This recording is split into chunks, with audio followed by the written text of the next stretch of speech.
Welcome to Life Simplified, where we break down questions that you may have about important topics in current events or other things that you just might be curious about. Today, we're doing a deep dive into a piece of legislation that's, well, it's been making a lot of waves. The One Big Beautiful Bill Act of 2025. Mm. You've probably heard it called OBBBA, or maybe just the Big Beautiful Bill. Yeah, it's truly a massive piece of legislation. Really complex. It impacts pretty much everything, from your taxes to healthcare. And it's definitely sparked a ton of debate. So much debate. Right. So our mission today is really to unpack the key parts of this bill. We want to look at the projected impact, explore the different viewpoints, basically help you feel truly well informed. You'll hear some numbers, some figures, and yeah, they can seem overwhelming. But we're here to sort of help you connect the dots. Exactly. And we've really looked at a whole stack of sources for this. Detailed financial analyses, from groups like the Committee for a Responsible Federal Budget, the Tax Foundation, plus news reports from places like CBS News, Fox News, even public discussions on Reddit. So let's get into it. Let's unpack this. So maybe just start us off high level. What exactly is the OBBBA? Why all the buzz? Okay, so at its core, the OBBA is what's called a budget reconciliation bill. Now, that's important because this special process, it lets the bill pass the Senate with just a simple majority, not the usual 60 votes you need for most things. Oh, okay. So that explains how it passed, maybe. Partly, yeah. Yeah. And it's one of the biggest federal tax laws we've seen since the TCJA back in 2017, the Tax Cuts and Jobs Act. And getting it through Congress, wow, that was a real nail-biter. It passed the House by just one vote, 215 to 214, with one person not voting. That was back in May. One vote. I know. Then the Senate was just as tight, 51-50.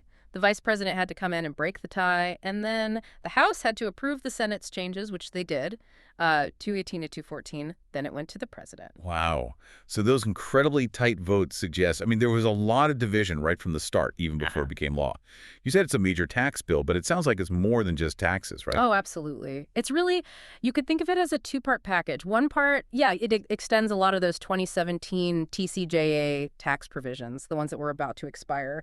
So that stops a tax increase for millions of people. But the other part, that pushes forward a bunch of Republican priorities in other areas, things like border security, defense spending, changes to clean energy policy. Okay, so it's this big mix, which makes you wonder, how do these massive, multi-topic bills even get passed? When you try to do so many different things at once in one bill, what's the strategy there? Is it just log rolling? Well, that's a really crucial point.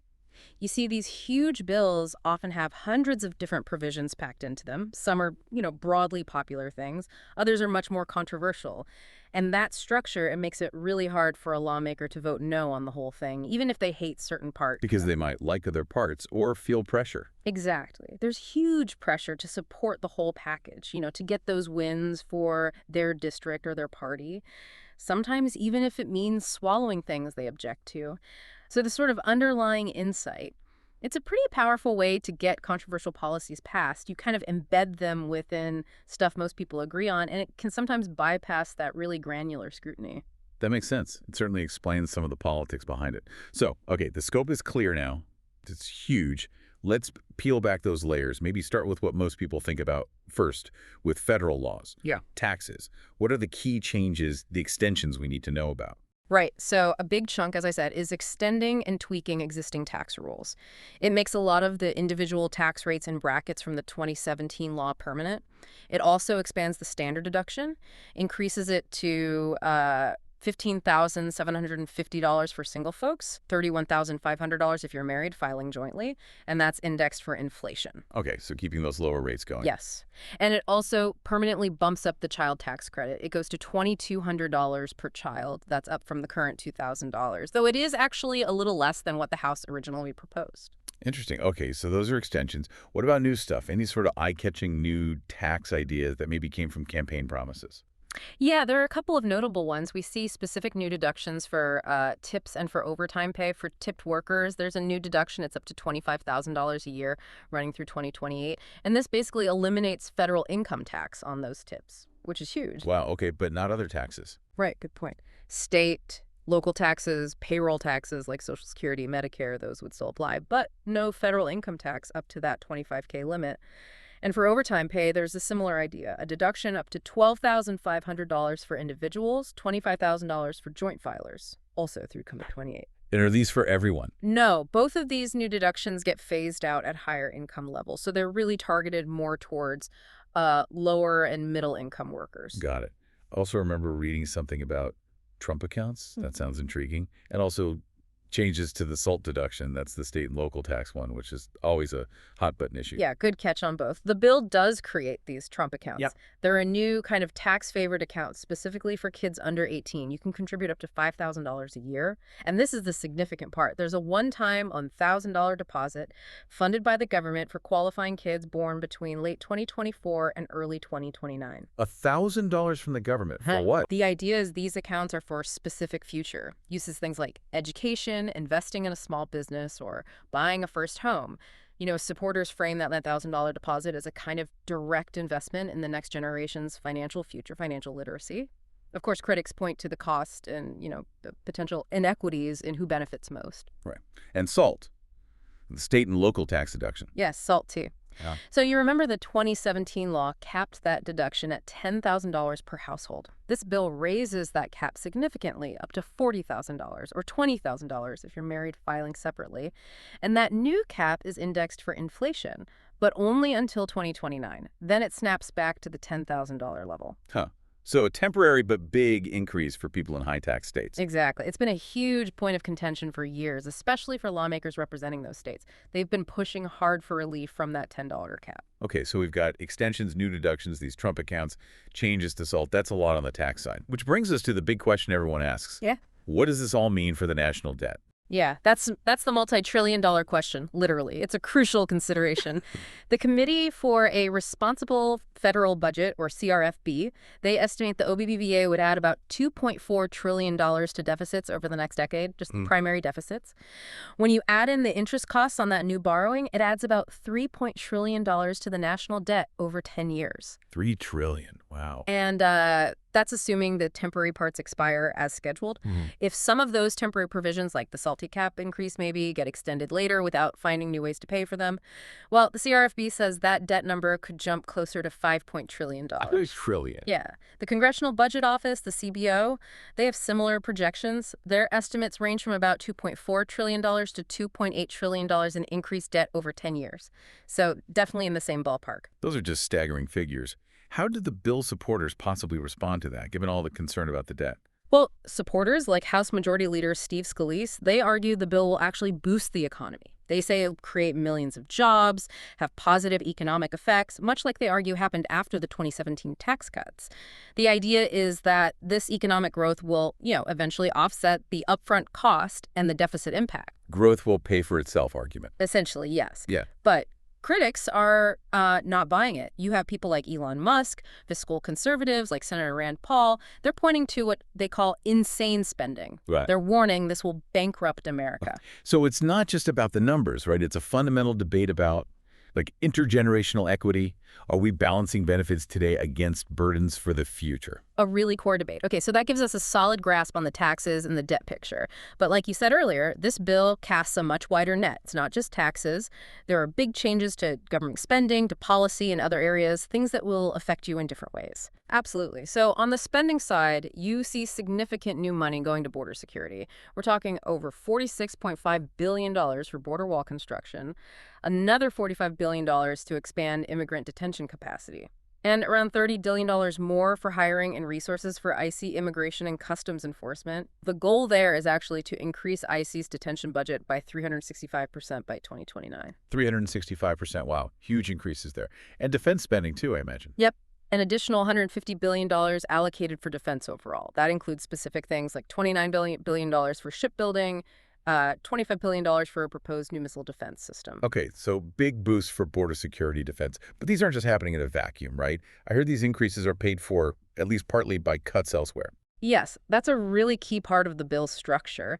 It's partially paid for through cuts to healthcare and nutrition programs. For instance, it introduces work requirements for the first time for certain Medicaid recipients, specifically able-bodied adults aged 18 to 64 without dependents. They'd need to work or do other qualifying activities for 80 hours a month. There are some exemptions, though. Work requirements for Medicaid. What's the projected impact of that?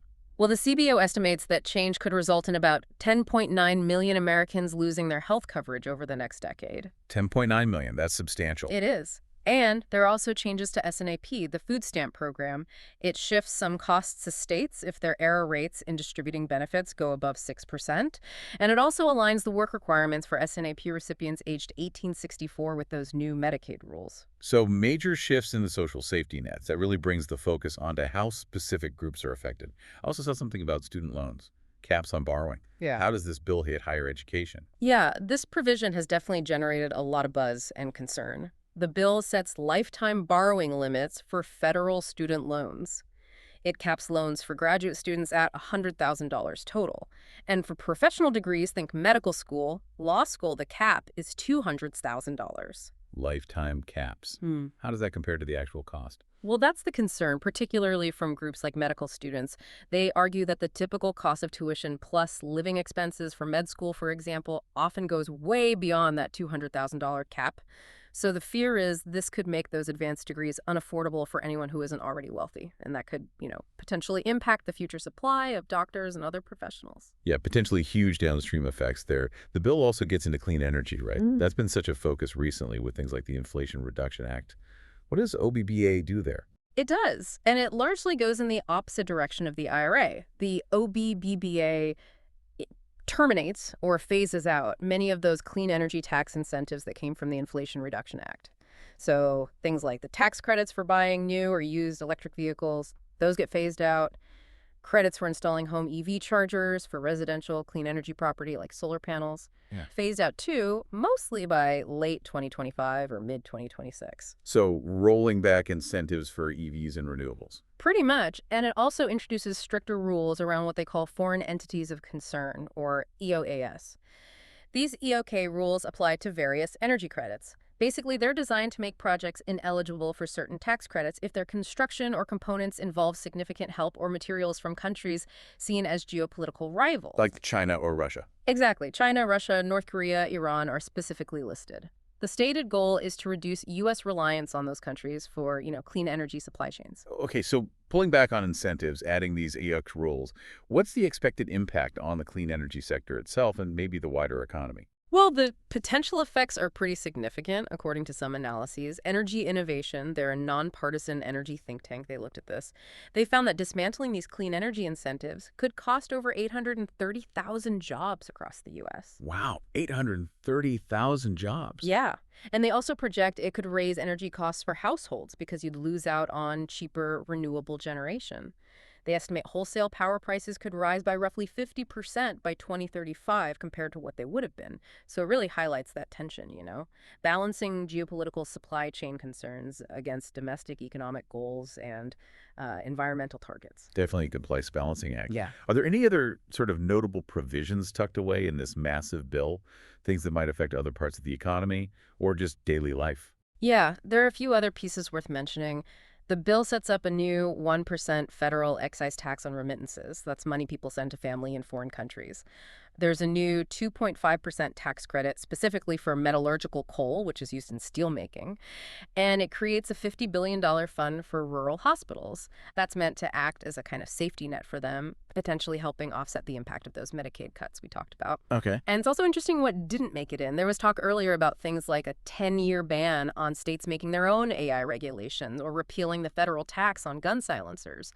But those got stripped out during the process, apparently due to Senate rules or just lack of support. Okay, so clearly this is just a hugely comprehensive package, far-reaching consequences.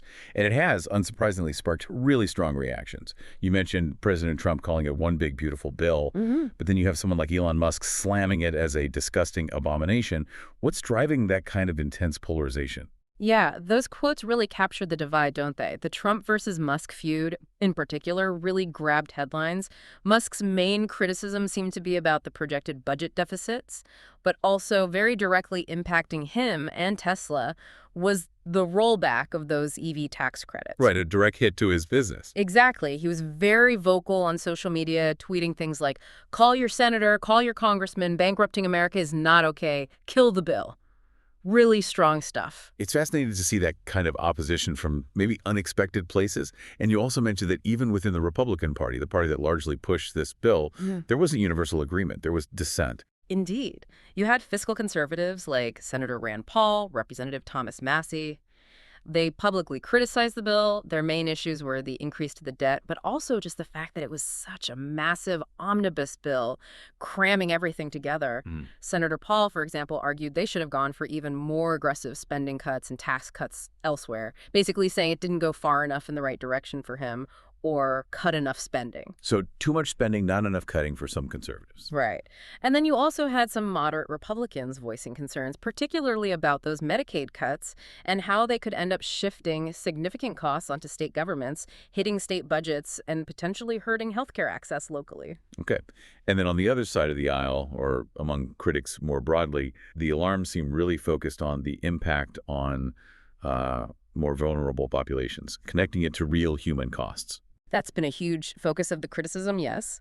Public health researchers, for example, from places like Yale, University of Pennsylvania, they put out analyses warning that the cuts to health programs in the bill, they could lead to over 51,000 preventable deaths each year.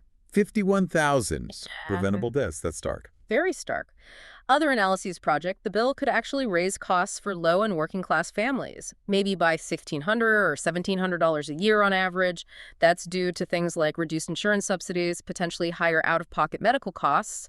Some advocacy groups even started calling it the reverse Robin Hood bill. Reverse Robin Hood. Yeah, the argument being it would represent the largest upward transfer of wealth from the poor and middle class to the wealthy in American history. So really strong language framing it as a distributional issue. We already talked about the potential job losses linked to rolling back the clean energy stuff. That's another major criticism, right? Right. Exactly. As we discussed, that energy innovation analysis projecting over 830,000 potential job losses, that's a huge economic counterpoint to the bill's proponents who focus on job creation from tax cuts.